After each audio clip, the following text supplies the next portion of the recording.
नमस्कार, आप सभी का स्वागत करती हूं भारत 24 पर। मैं हूं आपके साथ पूर्णिमा मिश्रा और वक्त है दहाड़ का। एक और पुराने कानून पर मोदी सरकार ने हंटर चला दिया। केंद्र ने सरकारी कर्मचारियों को संघ से दूर रखने वाला फैसला पलट दिया है। 1966 में इंदिरा सरकार ने यह आदेश जारी किया था, जिसे मोदी सरकार ने पलट दिया।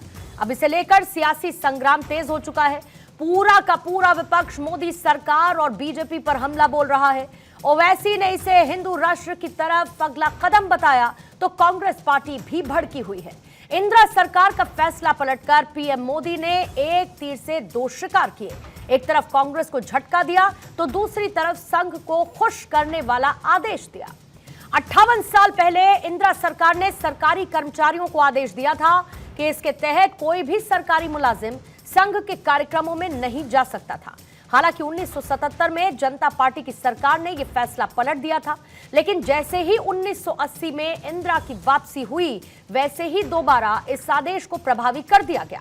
लेकिन अब एक बार फिर से मोदी सरकार ने इस फैसले को पलट दिया है, जिसके बाद सियासी घमासान और तेज हो चला है। दहाड़ में आज इसी मुद्दे पर करेंगे चर्चा, जानने की कोशिश करेंगे कि क्या इंदिरा सरकार का आदेश सही था या फिर क्या वो आदेश मौलिक अधिकारों का हनन था।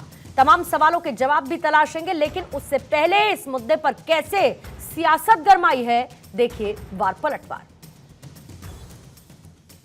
ये बीजेपी की एनडीए की सरकार ये परमिट कर रही है कि गवर्नमेंट सर्वेंट्स आरएसएस के एक्टिविटीज़ में हिस्सा ले सकते हैं। तो ये मैं समझता हूँ ये बिल्कुल गलत है, क्योंकि आरएसएस का जो मेंबर का ओथ होता है, पहले तो मराठी में था, बाद में उन्होंने उसको संस्कृत में किया, फिर थोड़ा अमेंडमेंट्स किए। वो ओथ आपको कहता है कि वो भारत की डाइवर्सिटी को, प्लुरलिज्म को नहीं मानते। वो तो हिंदू राष्ट्र के ऊपर कसम खाते हैं।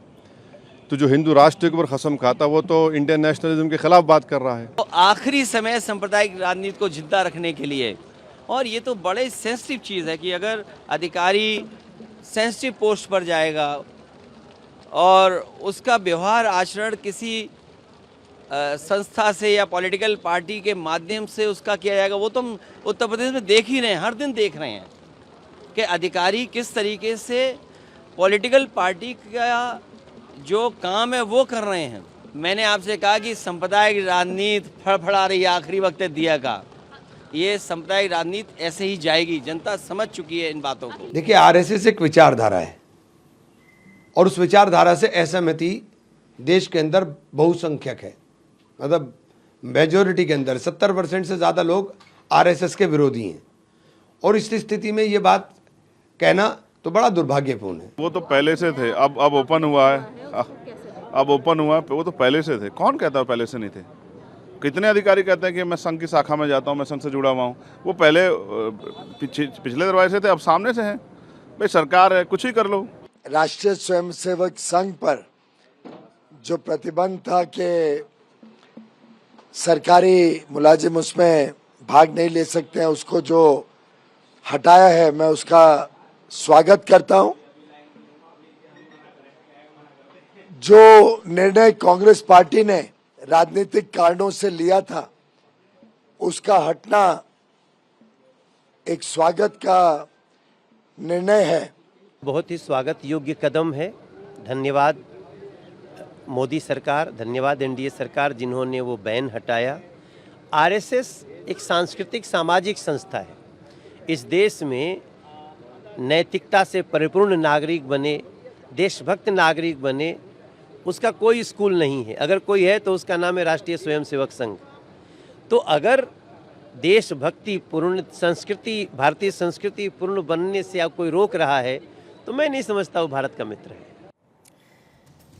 तो आइए दहाड़ में कुछ सवालों का जिक्र कर लेती हूं, जिसके आसपास आज की रहेगी चर्चा। पहला सवाल यही कि क्या संघ को खुश करने के लिए यह बैन हटाया गया।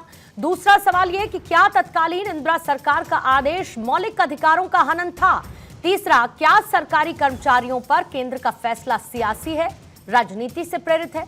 चौथा यह कि संघ की शाखा में जाने वाले सरकारी कर्मचारी गलत कैसे हैं।